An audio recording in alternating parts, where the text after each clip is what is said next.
الیمین ګنډاپور چې کله وزیر اعلی شو نو هغه عمران خان صاحب په مشاورت سره په صوبه کې د وزیرانو د احتساب کولو لپاره یو ګډ گورننس او احتساب کمیټې په نوم باندې یو 3 رکنی کمیټې جوړه کړه. 3 رکنی په دې کې مصدق عباسی د انټي کرپشن د دوی چې کوم مشیرو قاضي انور صاحب د دوی د وکیلانو مشر دی او دریم شاه فرمان صاحب او دا دوی ویلي چې موږ به هر ایم پی هر وزیر او هر سابق وزیر راغواړو موجوده به راغواړي او سابق چې پاکستان تحریک انصاف دی دا د کمیټې سره اختیار او په دې کمیټې په خپل لړکې ټول وزیرانو ته باقاعده پرفارمي جاری کړی چې تاسو موږ سره خپل ریپورټونه د خپل ادارو جمع کړئ. صحیح ده ټیک شو او په ظاهر هغه جمع کړل. خود د احتساب کمیټې چې کوم د مصدق عباسی په مشرۍ کې و 3 رکنی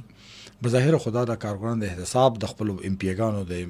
منګانو یا د وزیرانو احتساب د پاره خدا دې لپاره نه بلکې دا غوي د دباولو د پاره او دا غوي د دباولو د پاره دا سوا چې هغوی باندې لکه د دې کمیټې وزیران تنګول خو وزیر اعلی ته سن شو ویل او سوچ حالانکه بظاهر دا چې وزیر اعلی ته مسویل خادون اختیار وسره مطلب خان ورکړي وبسغه ټیک صحیح خدای به وجود کم خلق چې الیمین سب ته ګران نو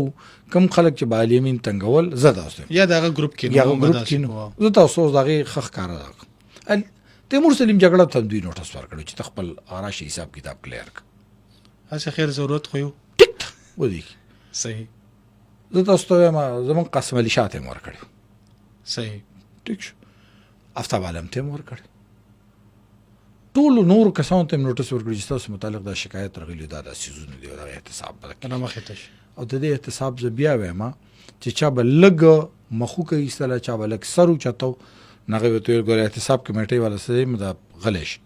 نو وتا غلیش د دې وجه وزیران کمیټې پورا دباو کړي او دې کمیټې تیمور سلیم جګړه په شان سړی راغوښ مخ ته ویل چر دا د خبر پختونخوا اسمبلی سپیکر دې پوز لاره واستو دا اوسنۍ سپیکر یس دا اوسنۍ سپیکر ولتا چې کوم نه نوکری دي ته پته شته دا غي پر ریپورت کې اخره کې سوې وی چې دا کومه برته نکړي دي دا 20-22 برته نه ته درجه 4 قانونن ته ټیک ټاک کار کړی خاصي مورلی دا ټیک نه اوس په قانون کې ته ماته وې مورل دا ټیک کم ذکر یار خو بس چې ټیک دی خو مورل ټیک دی کنه دا هغه سیس دی او مخکې به کم داسې کم ملازمینو اته سو نه مخکې نه کړی ما خو ته ویل او دا په هغه وخت کې وکړه بابر سلیم سواتی چې کله د بابر سلیم سواتی او د الیمین ګنډاپور د غرال اختلاف رال دا پاره کوش دا دې د پاره جوړ کړی دا ساسو کلیپ دی اوس لکه به دغه سره ویا بابر سلیم سواتی او د الیمین نه لګیدله دا کې ټیک ټاک ته دې د غرال کمیټې باندې خو خد څه دواو کو چې لکه وزیر اعلی سوري سپیکر د خبر پختونخوا اسمبلی سمې پوز راخلو تر مجبور